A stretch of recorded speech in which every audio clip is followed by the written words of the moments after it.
Good morning प्यारे viewer, welcome to अधिकारी को।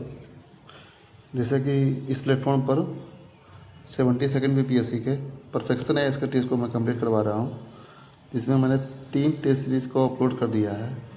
आज जो कल कंप्लीट करवाना जा रहा हूँ मैं वो टेस्ट नंबर 4 है, जो कि 72nd BPSC regarding full length test का होगा। और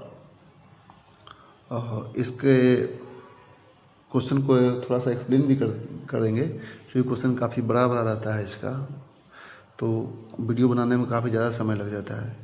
फिर भी कोशिश करूँगा कि कम समय में हम लोग इस वीडियो को कवर कर लें। चलिए आगे बढ़ते हैं बिना किसी देरी का। मेरा मूल मंत्र बीपीएससी क्वालिफाई करने का हिस्ट्री, साइंस, करेंट अफेयर्स और 10 MCQ, यही है 4 चीज़। इसको पकड़िए और क्वालिफाई कर जाइए। चलिए क्वेश्चन पढ़ते हैं।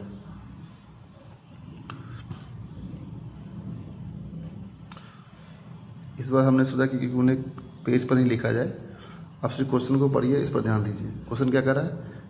किसी विशेष पुरातात्विक स्थल से लोहे के फाल के सबसे पुराने आस्तरिक प्रमाण प्राप्त हुए हैं, जो द्वितीय शहरीकरण की सटीक तकनीकी स्फूर्ति को दर्शाते हैं। क्या कर रहा है? किस विशिष्ट पुरातात्विक स्थल से लोहे के फाल के सबसे पुराने आस्तरिक प्रमाण प्राप्त हुए हैं, जो द्वितीय शहरीकरण के सटीक तकनीकी स्फूर्ति को दर्शाते हैं। तो ऑप्शन बताइए। अंतरजीरी खेड़ा, जखेरा, कौशाम्बी, राजघाट। इसका कौन सा आंसर होगा? इसका आंसर होगा जखेरा। आंसर होगा बी। क्या हो जाएगा? बी से करेक्ट आंसर। देखिए, हिस्ट्री में कुछ चीज़ों को ध्यान से पढ़ना होता है और जानकारी लेना होता है कि पहला शहरीकरण कब हुआ, दूसरी शहरीकरण की शुरुआत कब हुआ, इन सब का। तो इससे कि आपको मालूम है कि पहला शहरीकरण जब भी बोलेंगे तो हड़प्पा पीरियड के बारे में बोलेंगे हम, ठीक है। और दूसरी शहरीकरण के बारे में कब बोलेंगे? तो जब ताम्रप्रसानी काल था, ठीक है ना, से लौह युग में जब हस्तांतरित हो रहा था, तो उस समय के चीज़ों को बोल रहे हैं क्या? दूसरी शहरीकरण हो रहा था। उसमें बहुत सारी संस्कृतियाँ उभर के सामने आई थी, ठीक है। जबकि आपको ये भी मालूम होगा कि यहाँ इस समय में अंतरी जखेरा था, वहाँ से भी लोहे के उपकरण प्राप्त हुए थे, ओके। लेकिन जो जखेरा उत्तर प्रदेश का पुरातत्व स्थल है, उससे लोहे के फाल के सबसे पुराने और अत्यधिक विशिष्ट आस्तरिक प्रमाण प्राप्त हुए हैं। तो इसलिए इसका आंसर हो जाएगा कौन? जखेरा। अब चलिए कुछ हम बांटते हैं, चीज़ों को पढ़ते समझते इसमें। जैसे कि मेरा कहना था कि जो मृदभांड होते हैं, मृदभांड संस्कृति, इसको कैसे से डिफाइन किया जाता है। कभी कोई क्वेश्चन में पूछ देता है कि OCP जो था वो किस कार्यकाल से संबंधित था। आपको ये पूछ देता है। कभी BRW के बारे में पूछ देता है, या PGW के बारे में पूछ देता है। इसके बारे में पूछता है तो कौन कौन से काल के बारे में, कौन कौन काल संबंधित है। देखिए, स्टार्टिंग में जो हड़प्पन पीरियड था, उसका जो पहचानने का जिसे दरअसल बताते हैं। इससे पहले ये कहते हैं कि मृदभांड किस प्रकार से हमको सहायता प्रदान करता है। तो देखिए, मृदभांड को पुरातत्व की वर्णमाला भी कहते हैं, ठीक है। मृदभांड के रंग, निर्माण की शैली और उसके बनावट से हमें विभिन्न ऐतिहासिक कालों, संस्कृतियों और उनके सामाजिक आर्थिक स्तर पर जो सटीक विकास हुआ, उसकी सटीक जानकारी हमें मिल पाती है। इसलिए मृदभांड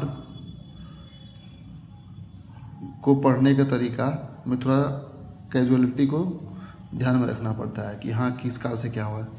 तो हड़प्पा सभ्यता में जो मृदभांड बनाए गए थे वो 2 तरह के थे। एक प्लेन पोट्री वाले थे और एक पेंटेड पोट्री वाले थे। आपको पता ही था पेंटेड पोट्री में क्या था, रेड कलर का था, बनाया जाता था, ओके।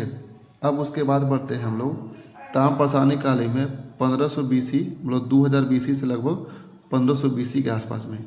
तो ताम्र युग या पूर्व हड़प्पा काल के में पढ़ेंगे तो उस समय गैरिक मृदभांड संस्कृति यानी कि OCP, ओके, और BRW, ठीक है ना, ब्लैक रेड वेयर, ये 2 तरह का मिला था हमको मृदभांड बनाने की कला देखा जा सकता है।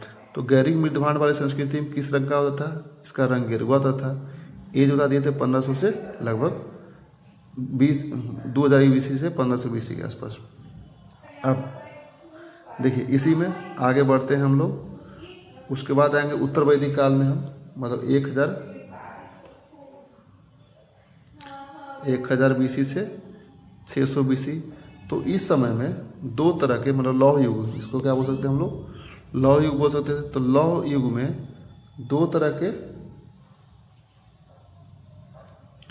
के मृत भांड बने थे। कौन कौन था? एक PGW और NBPW। PGW यानी ये ग्रे कलर का पोएट्री होते थे। किस कलर का? ग्रे कलर का। ओके। और NBPW मतलब नॉर्दर्न ब्लैक पोएट्री वेयर। और ये था किस समझ से? मगध साम्राज्य से संबंधित। और ये उत्तर वैदिक काल। अब मगध साम्राज्य से जब आगे बढ़ेंगे तो देखेंगे हम लोग सूंग काल या उसके बाद के काल को देखेंगे, तो उस समय लाल मृदभांड वाली संस्कृति प्राप्त हुआ था और ठप्पे वाली मृदभांड प्राप्त हुए थे, यानी स्टैम्प वेयर प्राप्त हुए थे, और सिलेटेटेड और एम्पाफोरा या एम्फोरा इस तरह का। तो सिलेटेटेड और एम्फोरा टाइप के मृदभांड जो बनाए जाते थे वो संगम संस्कृति से काल के थे। कभी क्वेश्चन पूछ देगा कि ये जो है सिलेटेड और एम्फोरा किस काल से संबंधित थे, तो याद रखना होगा ये संगम कालीन के संबंधित है। नेक्स्ट क्वेश्चन, अगला क्वेश्चन क्या कर रहा है?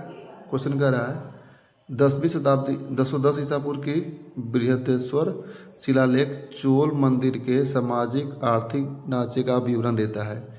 इसमें कुल कितनी मंदिर नर्तकियाँ के हस्तांतरण आवास के सटीक उल्लेख है। देखिए ये सब फालतू क्वेश्चन है कि हाँ, ये तो क्वेश्चन वही हो गया कि नाथूराम गोडसे ने महात्मा गांधी को कितनी दूरी से गोली मारी थी और उसका कैलिबर कितना था। ये तो फालतू क्वेश्चन है, हालांकि इसका आंसर 400 दिया गया है। देखिए जो बृहदेश्वर मंदिर है उसको बनाया था राजा राज प्रथम ने बनाया था।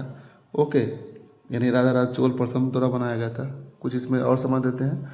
और मंदिर बनाए गए थे, काफ़ी फेमस मंदिर था, और उसका नाम क्या था? एक का ऐरावतेश्वर मंदिर या दारासुरम मंदिर, काफ़ी फेमस मंदिर है। इसको राजा राज चोल द्वितीय द्वारा बनाया गया था। ठीक है, और ये ध्यान रखना है कि जितने भी मंदिर बनाए गए थे इस काल में वो सब रॉकेट आर्किटेक्चर का एग्जाम्पल था। किसका था? रॉकेट और संरचनात्मक दोनों का एग्जाम्पल था। और जो मंदिर बनाए गए थे वो जनरली ग्रेनाइट के पत्थरों से बनाए गए थे। सबसे बेहतरीन विशेषता क्या है? उसके गोपुरम का होना। गोपुरम विशाल द्वार, ऊंचे द्वार होता था, और विमान किसको बोलते थे? इस तरह के जो सिक्का होता था उसको विमान बोलते थे ऊपर में। ठीक है, मंदिर के। अगला प्रश्न कराए चौथी बौद्ध संहिता के परिणाम स्वरूप बौद्ध धर्म महायान और हीनयान संप्रदाय के निर्णायक दार्शनिक विभाजन हुआ। किसके द्वारा आयोजित किए गए थे चौथे बौद्ध संहिता? तो चौथी बौद्ध संहिता कनिष्क के समय में हुआ था। ओके, और इसके अध्यक्ष कौन थे? वसुमित्र थे। इसके उपाध्यक्ष अशोक थे। ठीक है, तो चौथी बौद्ध संहिता सबसे बड़ा जो इम्पोर्टेंस है वह क्या है? हीनयान और महायान संप्रदाय में निर्णायक रूप से विभाजन हो चुका था। और इसी बौद्ध संहिता में महाविभाषा की रचना की थी। महाविभाषा को बौद्ध धर्म के ज्ञान कोश के रूप में वर्णित किया जाता है। अगला क्वेश्चन क्या है? गुप्त काल के प्रशासन और अर्थव्यवस्था के संबंध में निम्नलिखित में विचार करिए। चलिए विचार करते हैं गुप्त काल के बारे में। गुप्त काल में क्या रहा है? गुप्त काल में मौर्य साम्राज्य की तुलना में काफ़ी अधिक विकेंद्रीकृत थी। बिल्कुल, चूँकि गुप्त काल मौर्य काल में ज़्यादा केंद्रीकरण हुआ था, जबकि गुप्त काल आते थे विकेंद्रीकरण शुरू हो गया था। विकेंद्रीकरण करने का मतलब क्या है? फ्यूडल लोग को दाम, फ्यूडल लोग के काफ़ी ज़्यादा मिलने लगे थे। क्या चीज़? भूमि मिलने लगे थे, दान वाला भूमि। ठीक है, इससे उसका संकेंद्रीकरण हुआ, मजबूती मिला, तो विकेंद्रीकरण स्वाभाविक था, जिसमें प्रांतीय राज्यपालों को पर्याप्त स्वायत्ता दी गई थी। ठीक है, अगला कथन क्या है कि राज ने बिस्टी यानी बेगार जबरन प्रणाली को आक्रामक रूप से बनाए रखा, जिसे शाही आय एक वैध और नियमित स्रोत माना जाता था। ठीक है, अगला कथन क्या है? गुप्तों द्वारा जारी किए गए सोने के सिक्के असाधारण रूप से प्रचुर मात्रा में थे, लेकिन लंबी दूरी के विदेशी व्यापार के में उपयोग करने की सख्त मनाही थी। क्या कर रहा है? गुप्तों द्वारा जारी किए गए सोने के सिक्के असाधारण रूप से प्रचुर मात्रा में थे, लेकिन उन्हें लंबी दूरी के व्यापारी जो विदेश व्यापारी थे में उपयोग करने के लिए सख्त मनाही थी। क्या कथन सही है? नहीं। तीसरा कथन क्या है? गलत है। क्वेश्चन पूछ रहा है निम्नलिखित कौन सा कथन सही नहीं है? तो कथन 1 और 2 क्या है? सही है, लेकिन कथन 3 सही नहीं है। अब इससे कुछ बोलते हैं, इसके प्रशासनिक व्यवस्था को देखते हैं गुप्त काल में। तो संपूर्ण साम्राज्य सबसे ऊपर होता था। संपूर्ण साम्राज्य को प्रांत में बांटा गया था। प्रांत या राष्ट्र या भुक्ति, किसमें? भुक्ति में। अब भुक्ति के सेनापति कौन थे, मतलब प्रशासनिक अधिकारी कौन थे, उसको ऊपरी बोला जाता था। उसके बाद प्रांत या राष्ट्र या भुक्ति को जिला में बांटा गया था। जिला को विषय उस समय बोलते थे। विषय के कौन होते थे? तो विषयपति होते थे। अगला कौन होगा? नीचे होगा तहसील होगा उसके। तहसील के अधिकारी महत्तर कहलाते थे या बिस्टी कहलाते थे। फिर ग्राम के अधिकारी को भी महत्तर ही बोलते थे। ओके, ग्राम के अधिकारी को भी क्या कहते थे? महत्तर। अब इसके कुछ जो भूराजस्व पैमाना था उसके बारे में पढ़ लेते हैं कि किस तरह का दिया गया था। तो देखिए, जो मेन इंपॉर्टेंस है कि क्षेत्र जो भूमि होता था वो खेती करने के लिए उपयुक्त भूमि थी। क्षेत्र खेती करने के लिए उपयुक्त भूमि थी। ओके, और खील जो होता था, खील जो भूमि जोती नहीं जा सकती थी उसको खील कहते। अपरहत बिना जोती हुई जंगली भूमि को कहते थे। और इसी में होता है वस्तु जो होता था वो बास करने योग्य भूमि होता था। ठीक है ना, इसमें लोग रह सके। अगला क्वेश्चन क्या करें? निम्नलिखित प्राचीन बौद्ध ग्रंथों को उनके मुख्य विषय के रूप में सम्मिलित करें। देखिए, मेरा स्पष्ट करना है कि पास होने के लिए 3 चीज़, हिस्ट्री, साइंस, करेंट अफेयर्स और 10 MCQ। आप पूरे वीडियो को मत देखिए, लेकिन हिस्ट्री वाले पार्ट और साइंस वाले पार्ट और करेंट अफेयर्स वाले पार्ट, ये तीनों को देख लीजिए। इतना ही काफ़ी है आपके लिए। ओके, अगला क्वेश्चन क्या कर रहा है? अब मिलान करना है। तो ऋग्वेद में क्या था? तो विभिन्न देवताओं को समर्पित भजनों का संग्रह था। ओके, सामवेद में क्या था भाई? तो सामवेद में शुरू का होता था। ओके, तो क्या होता है? साम अनुष्ठान के लिए धुनों और संगीतमय तंत्र। यथार्थवेद में तो पता ही है, रोगों के विरुद्ध जादुई मंत्र और तंत्र। और यजुर्वेद में यज्ञ संबंधी अनुष्ठानों के लिए प्रक्रियात्मक सूत्र। ऋग्वेद विभिन्न देवताओं को समर्पित भजनों का संग्रह होता था। इसमें कहने का मतलब जो सूक्त है, भजन मतलब सूक्तों का संग्रह, इसी में होता था। इंद्र देवता के लिए, अग्नि के लिए, सोम के लिए। और सामवेद में तो पता है सुरों के बारे में था। तो कहीं धुन देखे, संगीतमय तंत्र देखे तो सामवेद में मार देना ठीक। यजुर्वेद में तो पता ही है कि यज्ञ संबंधी जो अनुष्ठानों के लिए प्रक्रियात्मक सूत्र बनाए गए थे वो इसी में थे। अगला प्रश्न। अब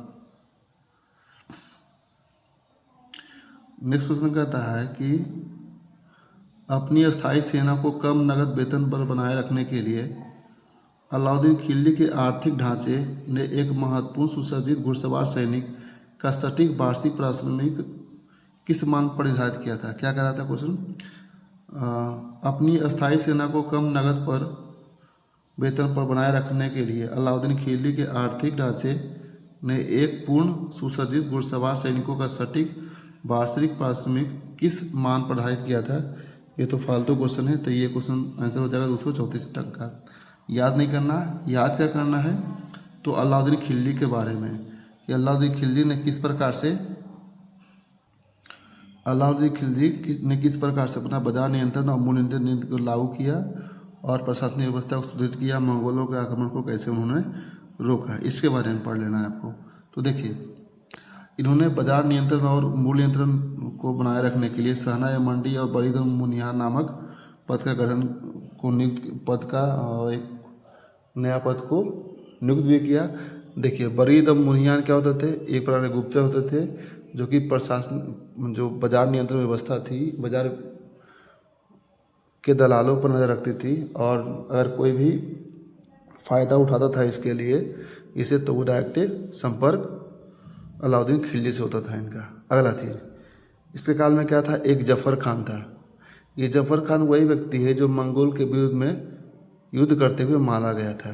ठीक है, अब अलाउद्दीन खिलजी ने भूमि पैमाइश को मापने के लिए एक प्रकार की महासत प्रणाली को अपनाया था। महासत प्रणाली को अपनाने के बाद इन्होंने राजस्व का जो हिस्सा कर दिया था वो 50% उपज का, कुल उपज का 50% कर दिया था। ठीक है, अब इसके अलावा एक चीज़ और जानकारी लेना है इसमें। ठीक है, एक बर्नी का कथन है कि जब उसने राजाधिकार प्राप्त किया तो वह शरीयत के नियमों और आदेशों से पूरी तरह से स्वतंत्र था। यह जो कथन बर्नी के द्वारा था वह अलाउद्दीन खिलजी के लिए कहा गया था।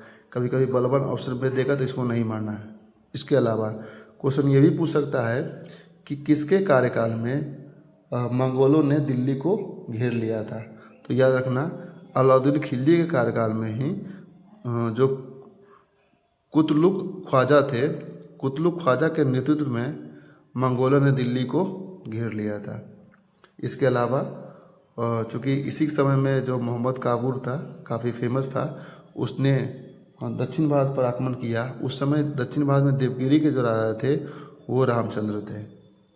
ओके, और इसके अलावा जो पढ़ना है आपको वो पढ़ लीजिएगा, लेकिन ये बेसिक चीज़ें जो क्वेश्चन प्रीवियस में पूछा गया बीपीएससी के द्वारा या यूपीएससी के द्वारा वो मैंने यहाँ पर करवा दिया। अगला बोल रहा है, मराठा राजकोषीय प्रणाली ने चौथ के को स्पष्ट गणितीय भागों में विभाजित किया था। कौन सा विशिष्ट बहीखाता घटक सैन्य कमांडरों को सीधे दिए जाने वाले बड़े अनुपातिक हिस्से 66% को निर्दिष्ट करता है, जो संरचनात्मक रूप से विकेंद्रीकृत संबंधी विखंडन को बढ़ावा देता है था। बताइए तो ये कौन सा चीज़ था? तो ये था मोकाशा। दरअसल मराठा राज पड़ोसी क्षेत्रों में चौथ वसूलने पर बहुत अधिक निर्भर था। इसे प्रबंधित करने के लिए चौथ को रचनात्मक रूप से विशिष्ट गणितीय भागों में विभाजित किया गया था। मोकाशा सबसे बड़े अनुपातिक भाग था जिसमें कुल संग्रह का ठीक 66% था। महत्वपूर्ण रूप से यह हिस्सा सीधे सैन्य कमांडरों के उनके सैनिकों के रखरखाव के लिए दिया जाता था। इस विकेंद्रीकरण वित्तीय सशक्तिकरण ने मराठा संघ को अंततः होने वाली सामंती विखंडन को संपूर्ण रूप से बढ़ावा दिया। अब इसके अलावा चौथ तो पता ही था, एक सरदेशमुखी भी टैक्स वसूलते थे। इसमें शिवाजी जो थे उस सर्वोच्च अधिकार, राजा होने के सर्वोच्च अधिकार के रूप में 10% वसूलते थे। ठीक है, अब इसके अलावा जो भू राजस्व की पैमाइश थी वह काठी पर आधारित था। काठी द्वारा पैमाइश की जाती थी भूमि का। जो उपज का पहले 33% था, बाद में हो गया 40%, यानी 33% से 40% हो गया। अब इसको वसूलने के लिए जो अधिकारी थे, राजस्व अधिकारी, वो थे कामविदार। क्या थे? कामविदार। और इस प्रशासन और इसके लेख जोखा करने वाले अधिकारी थे कारकून। ठीक है, बाद में जो भू राजस्व प्रणाली था जो काठी द्वारा पैमाइश की जाती थी, इसको आगे बढ़ा करके जब पेशवा के काल में आया तो उसने इजारदारी प्रणाली को लागू किया। इजारदारी प्रणाली क्या होता था? राजस्व वसूलने के लिए किसी एक व्यक्ति को ठेका देता था कि आप फलना राजस्व वसूलिए, बाकी मुझे सौंप दीजिए, कोई मतलब नहीं है आप कैसे ये वसूलते हैं। अगला क्वेश्चन है, एलोरा का प्रसिद्ध रॉककट कैलाशनाथ मंदिर, जिसे एक ठोस चट्टान के खंड से तराशा गया था, किस राजकूट का शासक के शासन में बनाया गया? तो ये जो रॉककट आर्किटेक्चर है कैलाशनाथ मंदिर को, वो कृष्ण प्रथम के द्वारा बनाया गया था। अब जो एलोरा का प्रसिद्ध मंदिर है, रॉककट आर्किटेक्चर है, इसमें तीनों धर्मों का, बौद्ध, जैन और हिंदू, तीनों धर्मों का गुफा है, जिसमें कैलाशनाथ मंदिर तो गुफा नंबर 16 में है। और बौद्ध गुफाएं जो है 1 से 12 है, 13 से 29 जो है वो हिंदू की गुफाएं, और 30 से 34 गुफाएं जो है वो जैन धर्म से संबंधित है। और इनको संरक्षित करने वाले जो राजा थे वो राष्ट्रकूटी भी थे, चालुक्य भी थे और यादव के राजवंश भी थे। अगला क्वेश्चन क्या कर रहा है, विजयनगर और बहमनी साम्राज्य के संघर्ष के संबंध में निकटों पर विचार करिए। निरंतर भू राजनीतिक संघर्ष मुख्य रूप से जो उपजाऊ रायचूर दोआब क्षेत्र के नियंत्रण पर केंद्रित था। क्या ये कथन सही है? मुझे तो लगता है बिल्कुल कथन सही थे। ठीक है। अगला क्या, बहमनी राज संस्कृति रूप से अलग थलग था। उसने विदेशी हफाफी रईसों के आगमन को पूरी तरह से प्रतिबंधित कर दिया था। नहीं, ये तो गलत हो सकता है। वो विदेशी हफाफी रईसों को क्यों प्रतिबंधित करेगा, जबकि वही तो बाद में उसको सपोर्ट करेंगे। ओके, ये कथन गलत है। दूसरा कथन क्या है, तालीकोटा का युद्ध 1565 ईस्वी के परिणामस्वरूप विजयनगर साम्राज्य का निर्णायक हार हुई और राजधानी को तहस नहस कर दिया। बिल्कुल तहस नहस कर दिया गया था। ठीक है, तो कथन 1 और कथन 3 सही है। अब तालीकोटा का युद्ध जो हुआ था उसको राक्षस तगड़ी के नाम से जाना जाता है। क्या बोल जाना जाता है? राक्षस तगड़ी के नाम से भी जाना जाता है। और जो इसमें बहमनी साम्राज्य के जो दक्कन के सल्तनत के गठबंधन ने विजयनगर, उस समय विजयनगर साम्राज्य का नेतृत्व कौन कर रहे थे? आलिया राम राय। ठीक है, कौन कर रहे थे? राम राय, विजयनगर साम्राज्य का नेतृत्व। ओके, पहला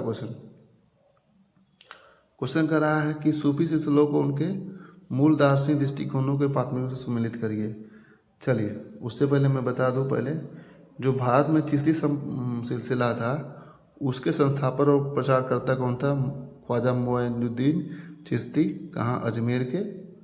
और सोहरावार्दी सिलसिला के संस्थापक थे इंडिया में शेख बहाउद्दीन जकारिया। कहाँ थे? तो मुल्तान इसका क्षेत्र था। सोहरावार्दी सिलसिला का क्षेत्र कहाँ था? मुल्तान था। चिश्ती का अजमेर था। और नक्शबंदी सिलसिला का कौन थे उस समय? तो ख्वाजा बकी बिल्ला। लेकिन भारत में प्रसार करने का मुख्य रूप से अहमद सरहिंदी को जाता है।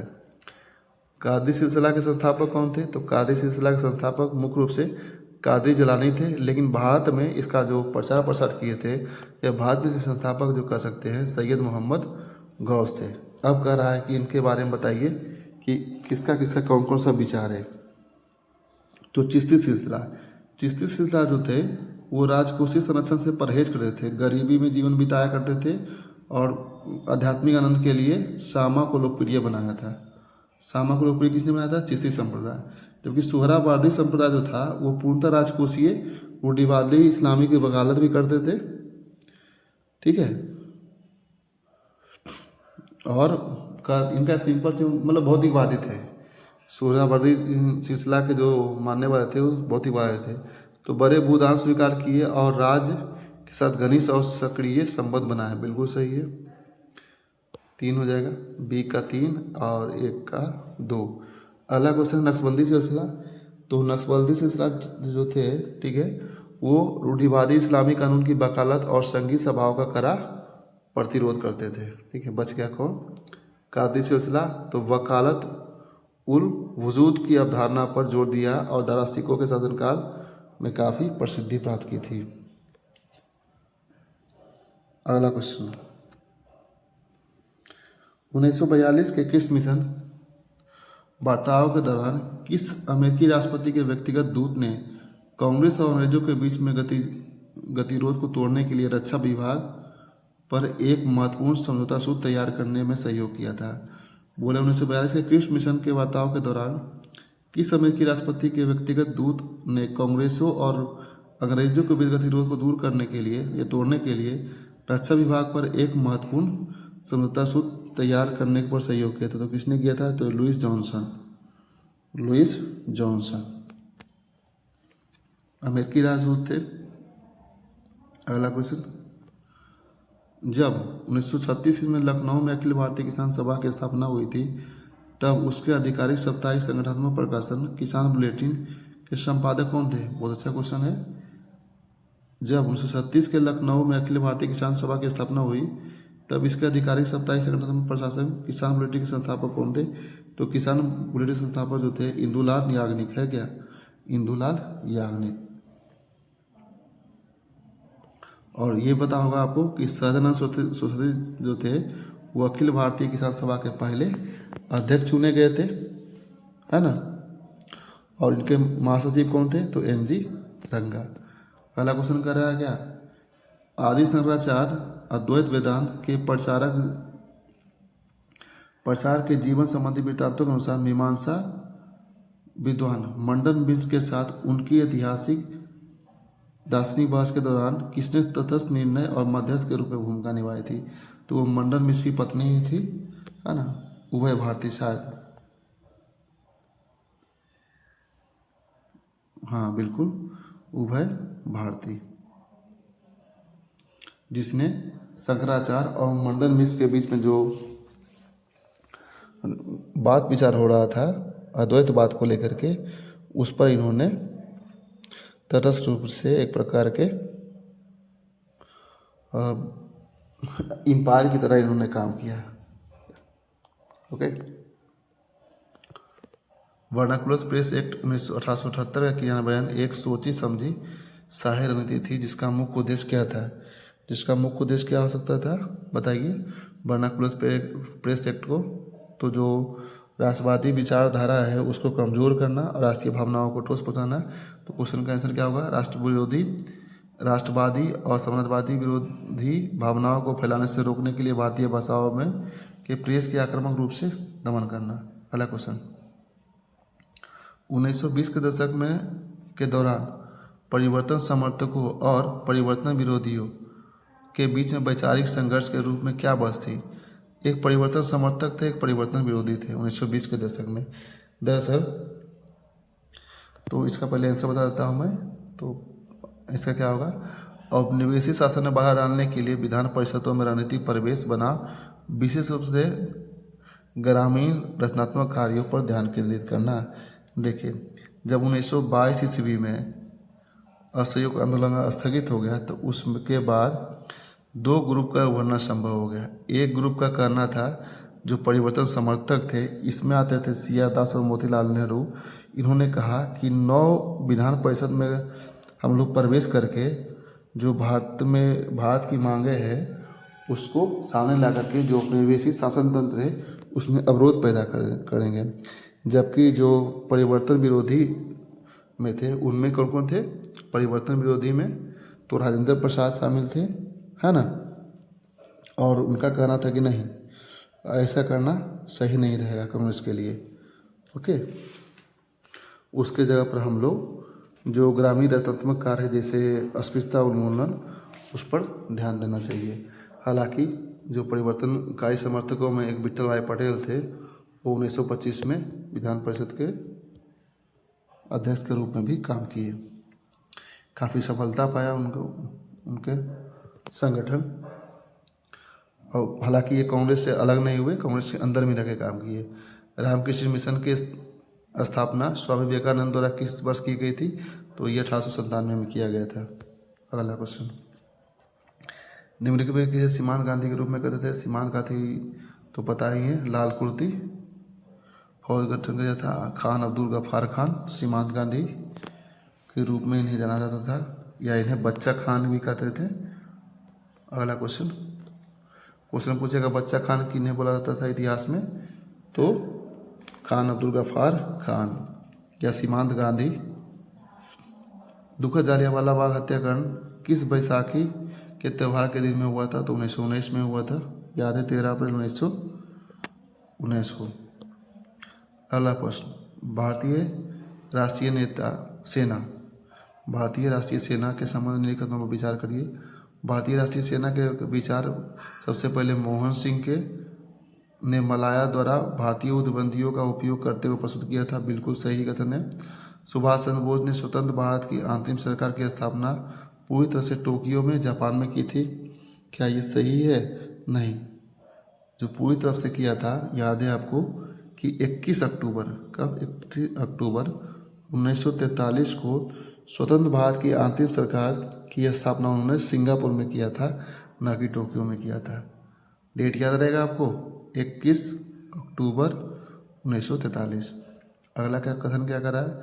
लाल किए हुए भारतीय राष्ट्रीय सेना के मुकदमे ने भारतीय राजनीतिक जगत में एकीकृत राष्ट्रवादी भावना का एक विशाल हल पैदा किया। बिल्कुल सही है।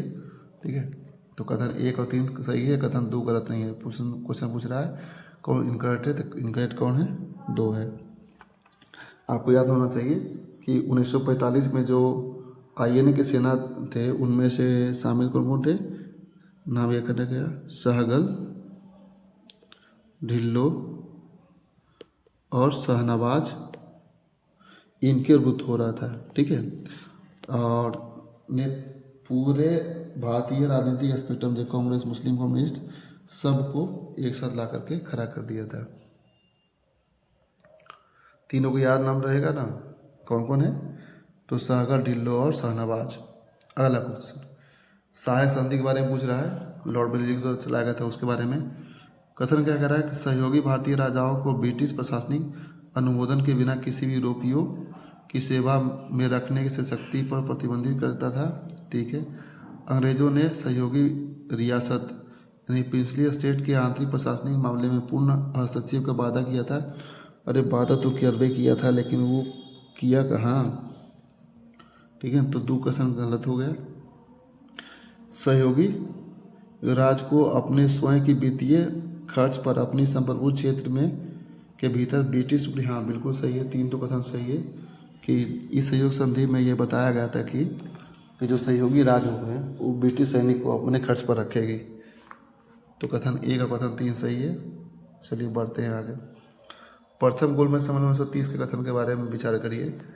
कथन ये करा कि भारतीय राष्ट्रीय कांग्रेस ने एकमात्र प्रतिनिधि के रूप में महात्मा गांधी के नेतृत्व में इस सम्मेलन में पूर्ण रूप से भाग लिया। क्या भाग लिया था प्रथम गोलमेज सम्मेलन में महात्मा गांधी? नहीं, प्रथम गोलमेज सम्मेलन तो कांग्रेस भाग लेने गए ही नहीं 1930 में। ठीक है ना, पूर्णतः बहिष्कार किया गया था। दूसरा क्या, मुस्लिम लीग और हिंदू महासभा अपनी अपनी सांप्रदायिक मांगों को लेकर के वहाँ सक्रिय रही, बिल्कुल सक्रिय रही। अब बताइए मुस्लिम लीग की ओर से कौन गए थे? तो आपको पता ही है, अली खान जिन्ना गए थे। हिंदू महासभा से कौन गए थे? तो एक नाम रह गया, रखिएगा, BS मुंजे। कौन? BS मुंजे गए थे। और दलित से कौन गए थे? तो भीमराव अंबेडकर। अगला क्वेश्चन कौन है? स्वतंत्रता संग्राम में महिलाओं की भूमिका के संबंध में निम्नलिखित कथनों पर विचार करिए। मैडम भिकाजी गामा ने स्टार गार्ड या स्टुअर्ट गार्ड बोलते हैं, गलती लिखा हुआ है यहाँ, इंटरनेशनल सोशलिस्ट कॉन्फ्रेंस में भारतीय राष्ट्रीय ध्वज का पहला संस्करण फहराया था। ठीक है, उषा मेहता का प्रमुख रूप से भारत छोड़ो आंदोलन के दौरान गुप्त रूप से रेडियो। दोनों कथन क्या है? बिल्कुल सही है। मैडम भिकाजी गामा ने 1907 में, ठीक है ना, जर्मनी के स्टुअर्ट गार्ड में इंटरनेशनल सोशलिस्ट कांग्रेस में ऐतिहासिक रूप से भारतीय ध्वज का पहला संस्करण, जिसको सप्तऋषि ध्वज कहते हैं, उसको फहराया था। ओके, दोनों कथन सही है। बढ़ते हैं आगे, मिलाना है, मिलान कीजिए। तो अभिनव भारत किसका रहेगा? तो BR सावरकर के, सावरकर जो BD सावरकर और गणेश सावरकर 1904 में। अभिनव भारत की स्थापना कब हुई थी? 1904 में। किसने किया था? तो सावरकर भाई, BD सावरकर और गणेश सावरकर दोनों मिलकर के। कहाँ? तो महाराष्ट्र में मित्र मेला में विकसित हुआ था। ठीक है, मित्र मेला से निकल के आया था ये। और अनुशीलन समिति कलकत्ता में कौन रहेगा? तो इसकी स्थापना प्रथमनाथ मित्र ने 1902 में किया था। कब किया था? 1902। अनुशीलन समिति 1902, अभिनव भारत 1904। गदर पार्टी पता है 1913 के आसपास। कहाँ हुआ था? सैन फ्रांसिस्को में।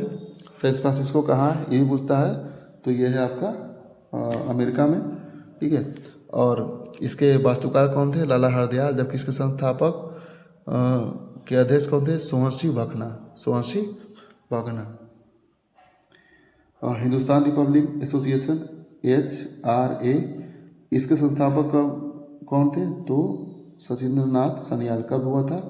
1924 में। कहाँ? कानपुर में। कानपुर में।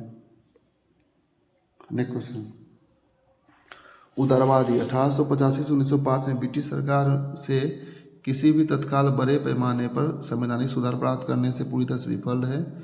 इनकी राजनीतिक प्रणाली पूरी तरह से संवैधानिक आंदोलन तक ही सीमित थी। जो उन लामबंदी के बिना याचिकाओं, प्रार्थनाओं और सार्वजनिक प्रस्तावों पर आत्मनिर्भर थी।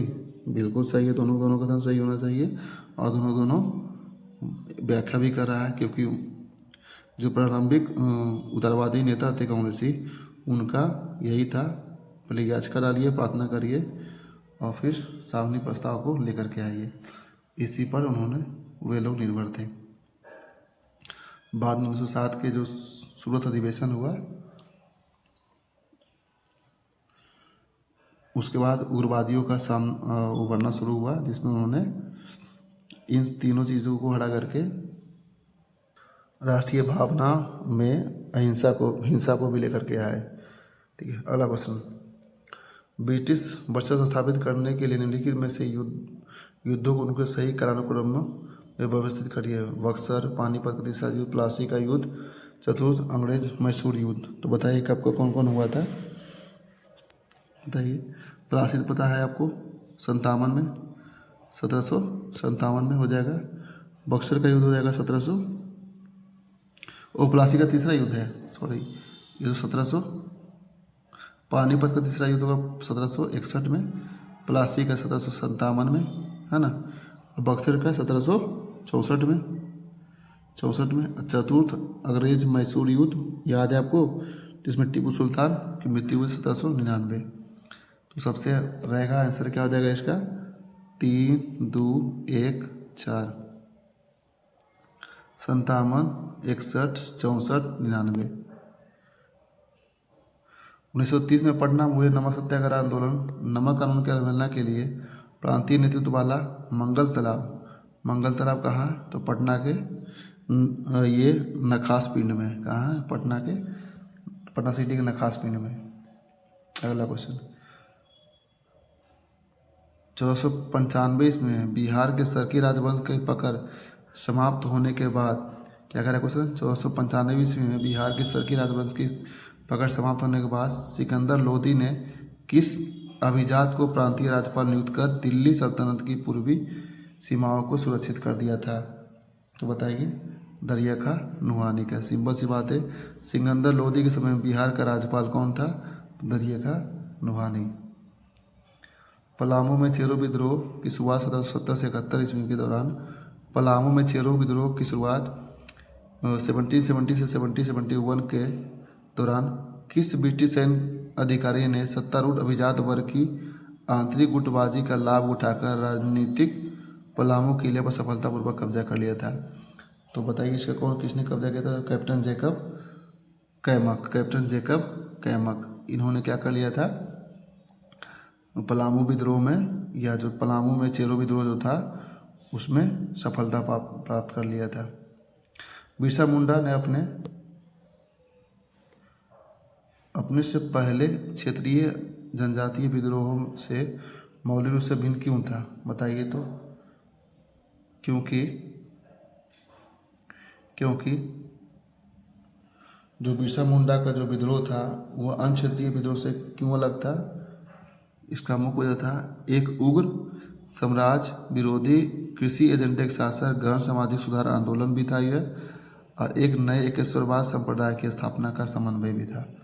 इस प्रकार जो बिरसा मुंडा का विद्रोह था वह अन्य क्षेत्रीय विद्रोह से अलग था। शेरशाह सूरी का मकबरा, जो भारतीय इस्लाम वास्तुकला के एक उत्कृष्ट नमूना है, किस स्थानीय एक कृत्रिम झील के बीच में स्थित, तो रोहतास में होगा भाई, रोहतास के सासाराम में। 1875 में बिहार में से प्रकाशित होने वाली पहले समाचार पत्र द बिहार हेराल्ड के संस्थापक और इसके प्रमुख कौन थे, तो बिहार हेराल्ड के जो संस्थापक थे वो गुरु प्रसाद सेन थे, शायद गुरु प्रसाद सेन। ओके, अगला क्वेश्चन। बिहार के स्वतंत्रता संग्राम में महिला की भूमिका के संबंध में कथनों पर विचार करिए। शांति देवी ने कट्टरपंथी क्रांतिकारी गतिविधियों को जोरदार नेतृत्व किया और छपरा ट्रेन डकैत में जटिल रूप से शामिल रही। बिल्कुल सही कहनी है कि शांति देवी छपरा के ट्रेन डकैत में हमेशा शामिल रही। तारा रानी श्रीवास्तव ने भारत छोड़ो आंदोलन के दौरान सिवान में अपने पति की गोली लगाने के बावजूद साहसपूर्वक राष्ट्रीय ध्वज के मोर्चा लेकर के आगे बढ़ी थी। बिल्कुल, तारा रानी श्रीवास्तव कहाँ संबंधित थे? तो सिवान से। शांति देवी कहाँ संबंधित थे? तो वही छपरा से। छपरा सिवान के लोग तो काफ़ी बहादुर थे उस समय, अभी का तो पता नहीं,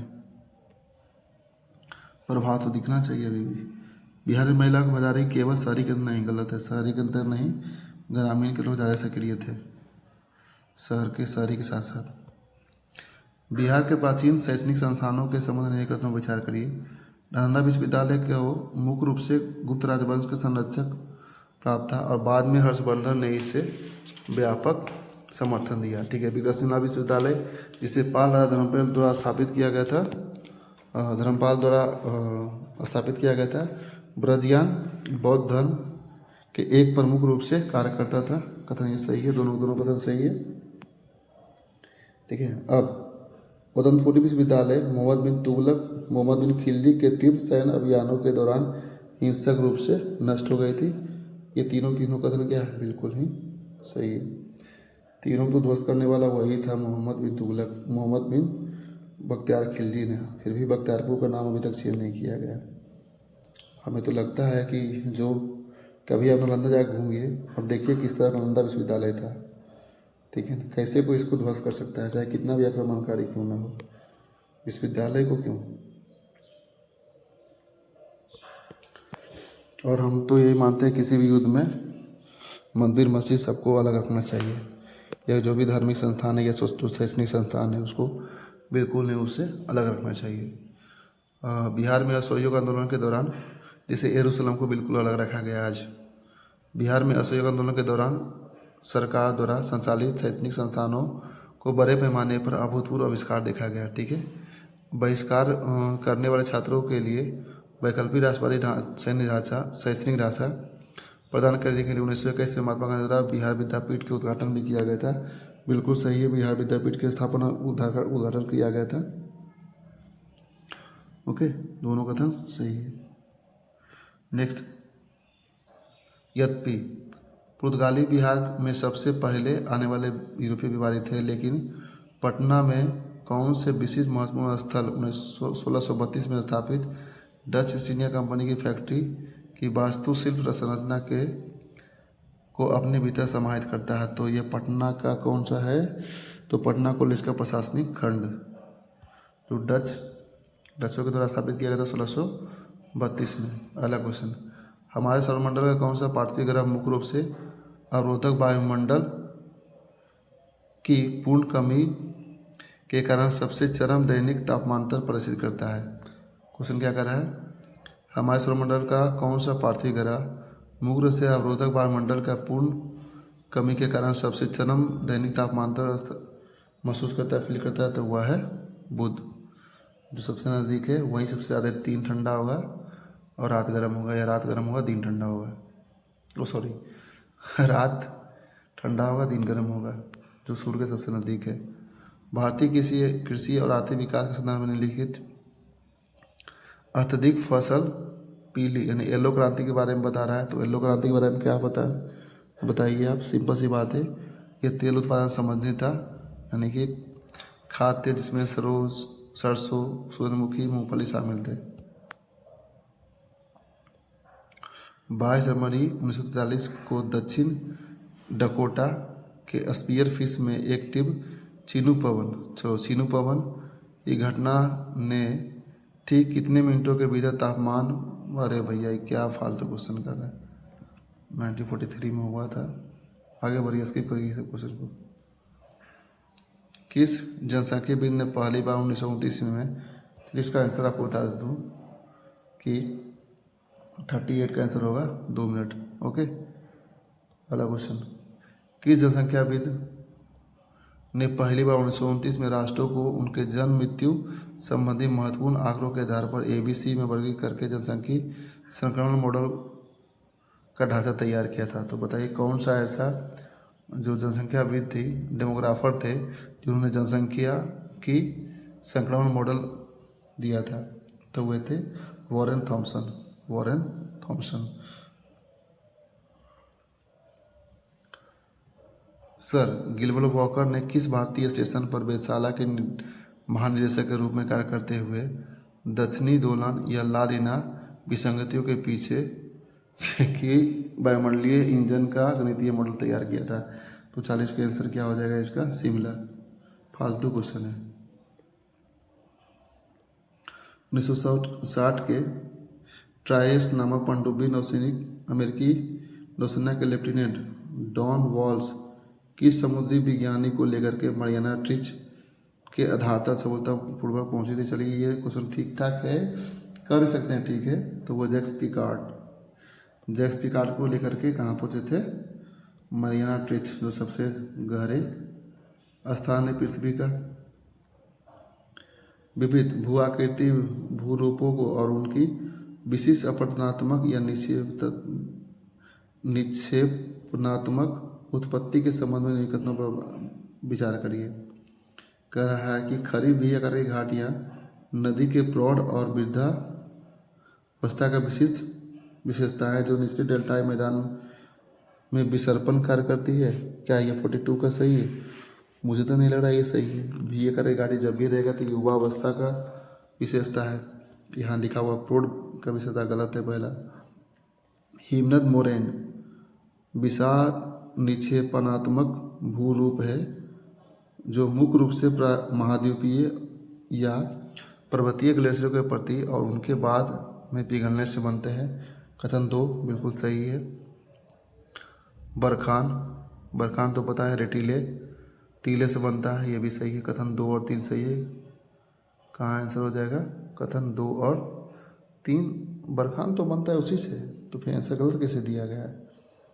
कह रहा है बरखान अर्धचंद्राकार, बिल्कुल अत्यधिक गतिशील रेत के टीले हैं जो मुख्य रूप से ठोस रेगिस्तानी चट्टानों के आक्रामक पवन पर नहीं, चट्टान नहीं होगा भैया, यहाँ चट्टान नहीं होगा, निक्षेपण से होता है, पवन के निक्षेपण से होता है। देखिए पूरा पढ़ना चाहिए इसलिए कथन किसी क्या होगा? 2 सही। पूरा नहीं पढ़ते, मार के आगे बढ़ गए, एक गलत करके चलाए और अपना कटवा लिए जानबूझ करके 1.33 जो अभी आ रहा था हमको। भारत में परिवहन और संचार बुनियादी ढांचा के बारे में कथनों पर विचार कीजिए। राष्ट्रीय जलमार्ग जो है वह गंगा भागीरथी हुगली नदी प्रणाली पर हल्दिया से प्रयागराज को जोड़ती है। पहला कथन क्या सही है? मुझे तो लगा बिल्कुल सही है। और दूसरा कथन क्या कर रहा है? संपूर्ण अखिल भारतीय रेल नेटवर्क बिना किसी अपवाद के पूरी तरह से एकल मानकीकृत बड़ी रेल लाइन ट्रैक प्रणाली पर संचालित होता है। नहीं, ऐसा नहीं होगा। क्या लग रहा है आपको? बिल्कुल गलत है, क्योंकि प्रोजेक्ट यूनिगेज जारी है लेकिन पूरी रेल नेटवर्क पूरी तरह से इसका एक समान नहीं है। नैरो गेज भी आता है जो कि कलका शिमला दार्जिलिंग, और मीटर गेज भी अभी तक है। तो नैरो गेज और मीटर गेज दोनों अलग अलग प्रणाली है। यहाँ बोला है क्या? एकल मानकीकृत बड़ी प्रणाली के बारे में बता रहा है, ठीक है। अगला क्या कथन है? अत्यधिक उन्नत कोंकण रेलवे महाराष्ट्र के रोहा को कर्नाटक के मैंगलोर से सफलतापूर्वक जोड़ता है, जिससे तटीय यात्रा में के समय में काफ़ी कमी आती है। बिल्कुल सही है कथन काफ़ी लेथार्जिक है और कुछ तो इररिलेवेंट क्वेश्चन है जिसको पढ़ पाना याद करना असंभव है। हाँ, ये जरूर आएगा।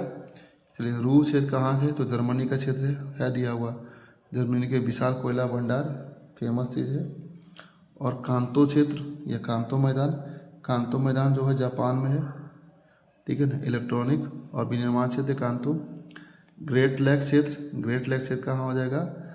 तो हाँ, ये तो ग्रेट लेक क्षेत्र यूएसए में है, कनाडा में स्थित है, जो कि ऑटोमोबाइल और भारी उद्योग की पट्टी बनाती है। और लोरेन क्षेत्र कहाँ है? तो फ्रांस में। लोरेन क्षेत्र कहाँ है? फ्रांस में।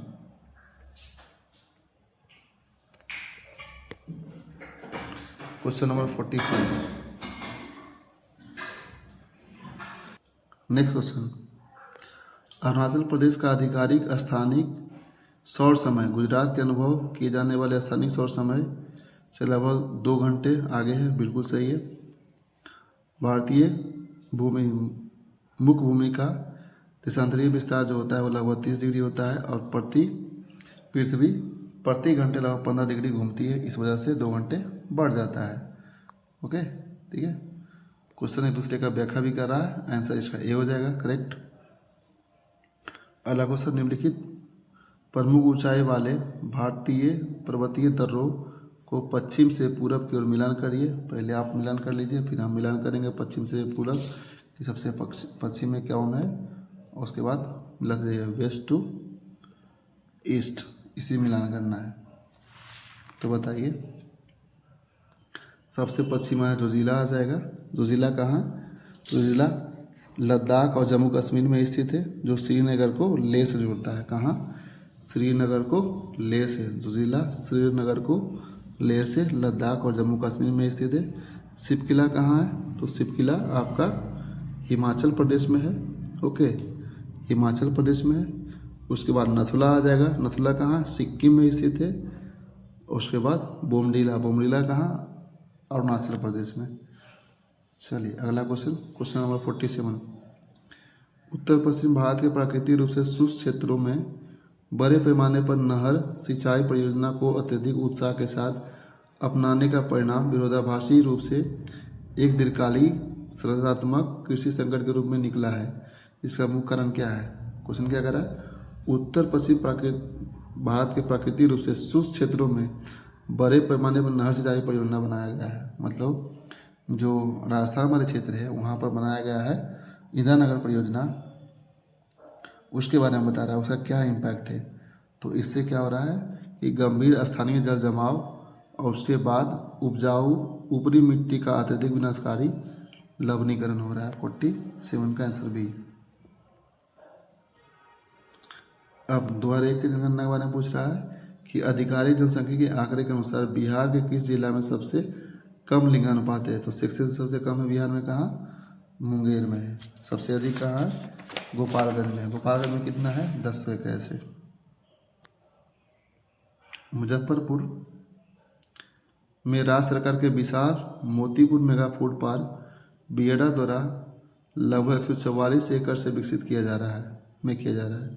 यह अत्यधिक मूल्य संवर्धन सुविधा संरचनात्मक रूप से किस ऐतिहासिक रूप से प्रमुख और वन क्षेत्रीय सुविधा को खाली भूमि पर बनाई गई है? अरे भाई इतना क्वेश्चन पूछने का क्या जरूरत है? सीधा बोल रहे मुजफ्फरपुर का जो सीतापुर मेगा फूड पार्क है वह मुख्यतः किसके लिए बनाया गया है, किस चीज़ के लिए? तो मोतीपुर चीनी मिल, ठीक है ना, राज्य में जो अपने औद्योगिक कृषि आधारित औद्योगिक क्षेत्र को पुनर्जीवित करने के प्रयास के रूप में इसको किया गया है। अगला क्वेश्चन, ऐतिहासिक त्रिवेणी नहर जो पश्चिमी चंपारण की सिंचाई के लिए वाल्मीकि नगर के पास त्रिवेणी घाट पर गंडक नदी के पानी को मोड़ती है। क्वेश्चन क्या कर रहा है? तो त्रिवेणी नहर है वो पश्चिम चंपारण में है, ठीक है। वो वाल्मीकि नगर के पास त्रिवेणी घाट पर गंडक नदी के पानी को मोड़ती है को ब्रिटिश शासन द्वारा किस सटीक वर्ष पर इसको पूर्ण और चालू किया गया था? बताइए। तो 1904 में। क्वेश्चन सिंपल सा है, त्रिवेणी नहर का उद्घाटन कब किया गया या कब बनकर तैयार हुआ? 1904 में।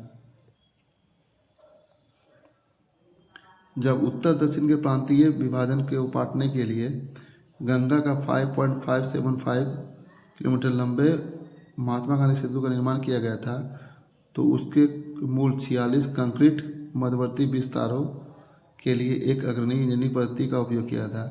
क्वेश्चन सिंपल सी बात है, कह रहा है कि महात्मा गांधी सेतु जो पूर्व निर्माण किया गया था उसमें किस मैकेनिज्म का उपयोग किया गया था? तो उसमें जो किया गया था संतुलित कैटिविलर और पूर्व प्रबंधित कंक्रीट खंडीय निर्माण। कोई मतलब नहीं है, लेकिन चूँकि काफ़ी बड़ा है और एशिया सबसे बड़ा है तो इसलिए क्वेश्चन पूछ सकता है कि इसका इंजीनियरिंग का पैटर्न क्या था, या हावड़ा ब्रिज जो बनाया गया उसका पैटर्न क्या है। बिहार के विशिष्ट कृषि जलवायु क्षेत्रों और मिट्टी के संबंध में कथनों पर विचार करिए। कह रहा है कृषि जलवायु क्षेत्र 3 उत्तर पश्चिम पूरे भौगोलिक राज्य में पूर्ण रूप से सबसे कम औसत वाली वर्षा प्राप्त है। उत्तर पश्चिम कहने का मतलब कौन सा क्षेत्र? ये वाला क्षेत्र है ना। तो क्या ये सबसे कम वर्षा वाला क्षेत्र है? नहीं, सबसे कम वर्षा वाला क्षेत्र तो ये वाला होगा, दक्षिण और पश्चिम। ठीक, तो पहला तो कथन गलत हो जाएगा।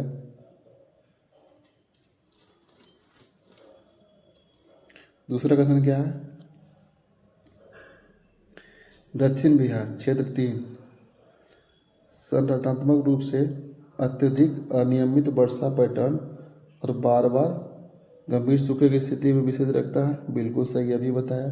सबसे कम होता है अत्यधिक विशिष्ट पिडमॉन्ट स्वाम्प मृदा। भौगोलिक रूप से केवल उत्तर पश्चिम चंपारण जिले में सुदूर हिस्से तक पाया जाता है। बिल्कुल सही है।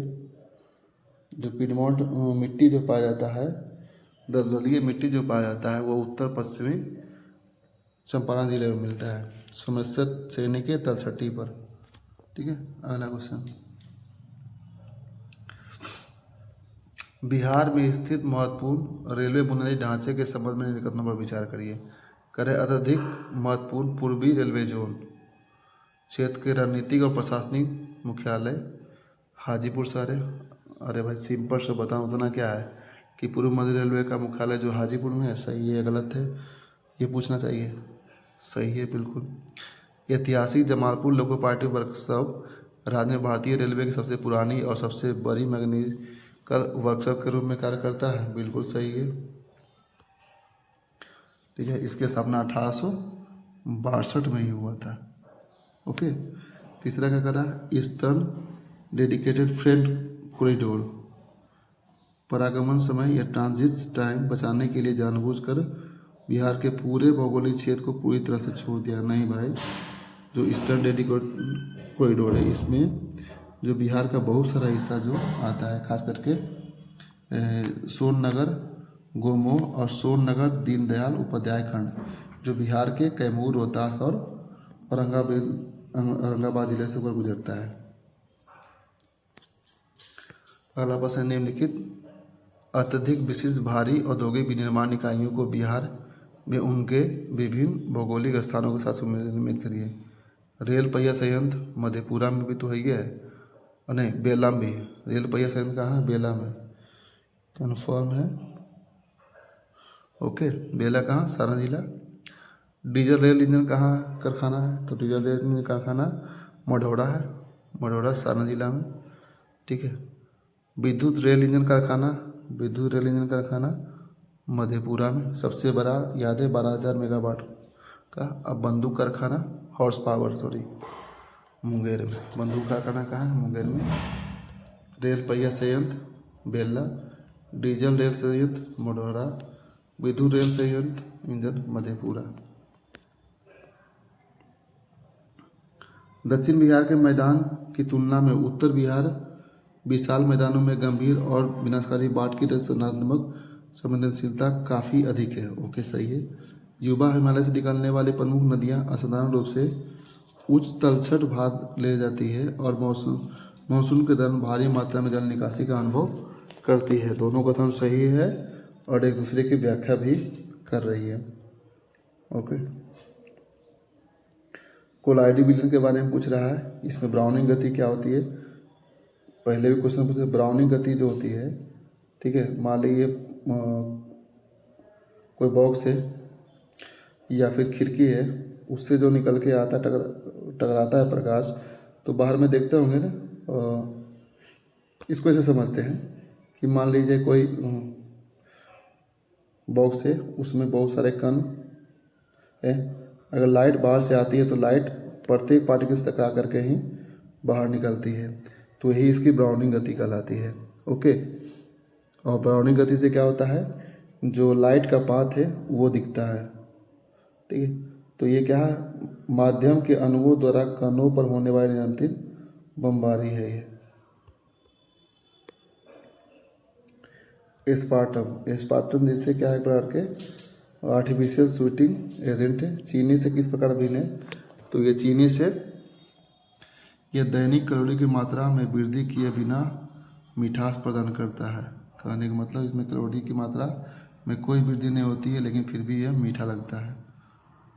ओके, परमाणु संरचना के संदर्भ में हुंड का नियम क्या कहता है? परमाणु संरचना में हुंड का नियम जो कहता है, वह इलेक्ट्रॉनों के युग्मक पेयरिंग तभी शुरू होता है जब प्रत्येक समभ्रंश कक्षक में एक एक इलेक्ट्रॉन भर जाता है। क्या कहता है क्वेश्चन? कि इलेक्ट्रॉन का युग्मन तभी शुरू होता है जब प्रत्येक संवरण कक्षों में एक एक इलेक्ट्रॉन भर जाता है। निम्नलिखित में से बायोगैस के प्रमुख घटक कौन कौन है? तो बायोगैस के प्रमुख गठन में कौन कौन हो जाएगा? पहले तो मीथेन हो जाएगा, ठीक है। अब हाँ, मीथेन बायोगैस का ऑप्शन में मीथेन डायरेक्ट आंसर हो जाएगा इसका। अगला क्वेश्चन है आवर्त सारणी के संबंध निम्नलिखित कथनों पर विचार करिए। मेंडलीव ने आवर्त सारणी परमाणु द्रव्यमान पर आधारित किया था, बिल्कुल। आधुनिक आवर्त सारणी तत्वों के भौतिक गुण पर नहीं, परमाणु संख्या पर आधारित है। पहला कथन सही है, दूसरा कथन गलत है। अगला क्वेश्चन, मानव निर्मित पदार्थों के बारे में विचार करिए। साबुन एक लंबे श्रृंखले वाली वसा अम्लों के सोडियम और पोटेशियम के लवण होते हैं। कृत्रिम अपमार्जक का उपयोग कठोर जल में भी प्रभावी ढंग से किया जा सकता है। बेकेलाइट खिलौने में इस्तेमाल होने वाली रेखीय ताप सुघटे बहुलक का एक उदाहरण है। कौन सा क्वेश्चन सही है? तो पहला तो पता ही है कि पोटेशियम जो होता है, साबुन जो होता है वो पोटेशियम Na और ये जो कार्बन दिया है, कार्बन की लंबी श्रृंखला है और पोटेशियम का संघटक होता है। बिल्कुल कथन एक सही है, दूसरा भी सही है, लेकिन तीसरा क्या है? गलत है। क्योंकि जो बेकेलाइट होते हैं ये एक अत्यधिक क्रॉस लिंक्ड यानी ताप दृढ़ होते हैं, यानी थर्मोसेटिंग बहुलक होते हैं। बेकेलाइट जो है एक प्रकार का थर्मोसेटिंग प्लास्टिक है। यह गर्म करने पर और अस्थायी रूप ढालने पर अस्थायी रूप से कठोर हो जाता है। ठीक है क्वेश्चन नेक्स्ट। अब सीनाबार किसका अयस्क है? तो सीनाबार जो अयस्क है वो पारा का अयस्क है। बॉक्साइट तो पता है एल्युमिनियम का, हेमाटाइट लोहा के और गैलेना सीसा का। अगला प्रश्न, अधिक ऊंचाई पर पानी का क्वथनांक क्या हो जाता है? बढ़ जाता है। कहना से पढ़ लिया हो, अधिक ऊंचाई पर जो क्वथनांक होता है वो कम हो जाता है, घटता है, बढ़ता नहीं। नेक्स्ट क्वेश्चन करेगा, जैसे जैसे हम अधिक ऊंचाई पर जाते हैं वायुमंडलीय दबाव कम होता है। बिल्कुल सही है कथन। पहला गलत है, ए गलत है, आर सही है, इसलिए आंसर डी हो जाएगा इसका। अब बर्नौली का प्रिंसिपल क्या करता है? एक क्षैतिज पाइप जिसमें एक आदर्श तरल बहता है, तो बर्नौली गति ये कहता है कि मान लीजिए कोई पाइप है, ठीक है। अब इसमें द्रव है, यहाँ तो द्रव भरा हुआ है, तो जितना प्रेशर इस पर लगाएंगे ना, द्रव उतना ही ऊपर उठेगा। ओके, द्रव उतना ही ऊपर उठेगा, यही बर्नौली का सिद्धांत कहता है। इसको सिंपल से एग्जांपल समझ लेंगे हम लोग, ठीक है। क्या कहता है? आंसर क्या हो जाएगा इसको कि जब तरल का वेग अधिक होता है तो दबाव कम होता है। सही, इसमें ही करा है आंसर बी। तरल का वेग अधिक होता है, वहाँ दबाव क्या होता है? कम होता है। यह बर्नौली का सिद्धांत कहता है।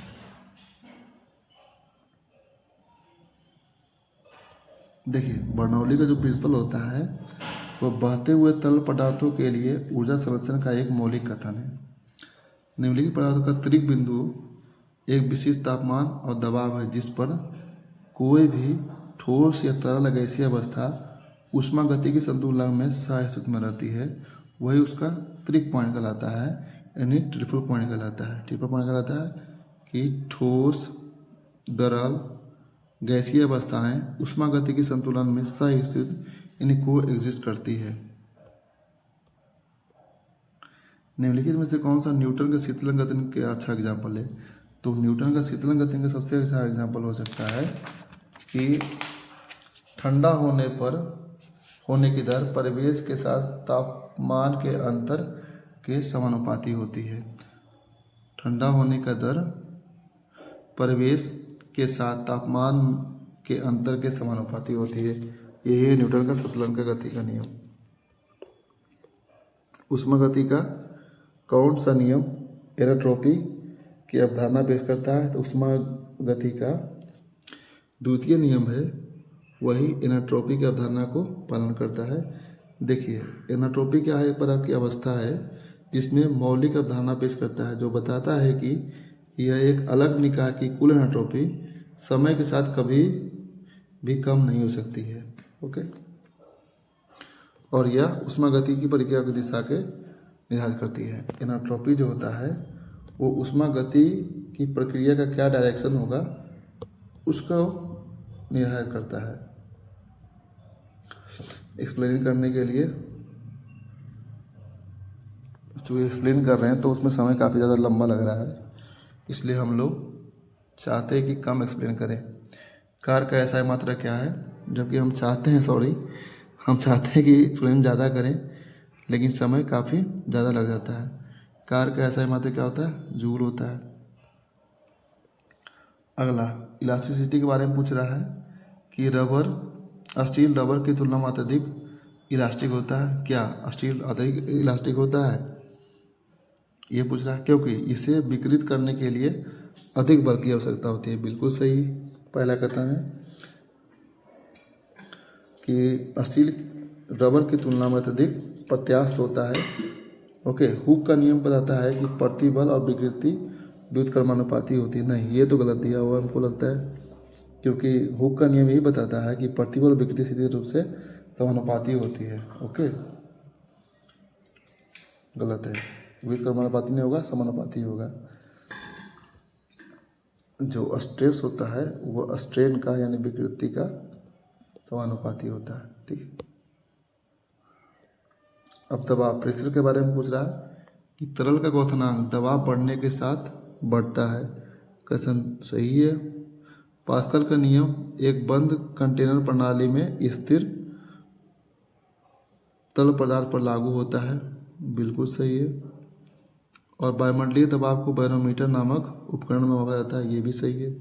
तीनों कथन गलत सही है। इसको एक्सप्लेन कर दें क्या, देखिए पहला क्या, तरल का क्वथनांक दबाव बढ़ने के साथ बढ़ता है। बिल्कुल, जैसे जैसे हम बाहरी दबाव बढ़ाते हैं तो तरल के वाष्प दाब को बाहरी दबाव के बराबर करने के लिए अत्यधिक ऊर्जा की आवश्यकता होती है। जिस प्रकार दबाव में वृद्धि के साथ साथ तरल के क्वथनांक भी बढ़ेगा, और यह जो होता है वो प्रेशर कुकर पर लागू होता है। यही प्रिंसिपल। अब एग्जाम्पल बताइए। रेखीय विस्तार, क्षेत्रीय विस्तार, आयतन विस्तार और गुप्त सीमा सब खाता है। रेखीय विस्तार का कहाँ पढ़ते हैं, है ना, रेलवे ट्रैकों पर पढ़ते हैं रेखीय विस्तार के बारे में हम लोग। बिल्कुल, है कि नहीं। तो पहला का आंसर 1 हो जाएगा। अरे बचपन में पढ़े होंगे कि गर्मी के दिनों में क्या होता है, ये बढ़ जाता है। गर्मी के दिनों में क्या होता है, ये फैलता है लोहा कोई भी चीज़, इसका उसमें ये प्रसार होता है। इसी वजह से रेल की पटरियों में अंतराल दिए रहते हैं। आज जर्मनी में यही भूचाल उत्पन्न हो चुका है, क्योंकि वहाँ रेल के पटरियों में जो अंतराल थे वहाँ नहीं दिए गए थे, जिस वजह से आज जो कि वायुमंडलीय परिवर्तन की वजह से तापमान काफ़ी बढ़ गया है, और उसमें प्रसार की वजह से रेल की पटरियाँ तिरछी हो चुकी है। तो आज ये विषय बन चुका है वहाँ का। चलिए, क्षेत्रीय प्रसार में क्या हो जाएगा, धातु के चादर का विषय क्षेत्रीय प्रसार का एग्जाम्पल है। और आयतन प्रसार गर्म तरल का छलकना हो जाएगा इसका, बिल्कुल सही है। और विशिष्ट ऊष्मा वही रोटी के भाप से हाथ का जल जाना।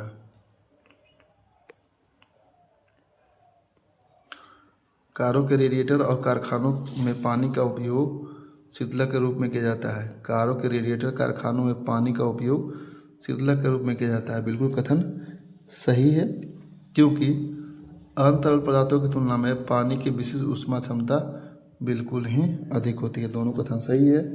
पानी की जो विशिष्ट ऊष्मा क्षमता होती है वो कितना होती है, 1200 जूल kg प्रति डिग्री सेल्सियस। और अगला प्रश्न क्या है, नेक्स्ट क्वेश्चन कह रहा है कि ऊष्मा स्थानांतरण जो हीट ट्रांसफर की दक्षता इफिशियंसी के अनुसार निम्नलिखित क्रमों में से व्यवस्थित करें। विकिरण, चालन, संवहन। सबसे ज़्यादा हीट ट्रांसफर किसमें होता है, तो पता है विकिरण में होता है, फिर हो जाएगा संवहन में, फिर चालन में। अगला, प्रोकैरियोटिक कोशिकाओं की विशेषता सुस्पष्ट केंद्रक की अनुपस्थिति क्यों है। प्रोकैरियोटिक कोशिकाओं की विशेषता जो होती है केंद्रक का अभाव होता है, वो क्यों होती है, तो इसका मुख्य वजह है कि उनका डीएनए जो होता है वो गोलाकार होता है और कोशिका द्रव में न्यूक्लियोटाइड के रूप में स्वतंत्र रूप से तैरता है।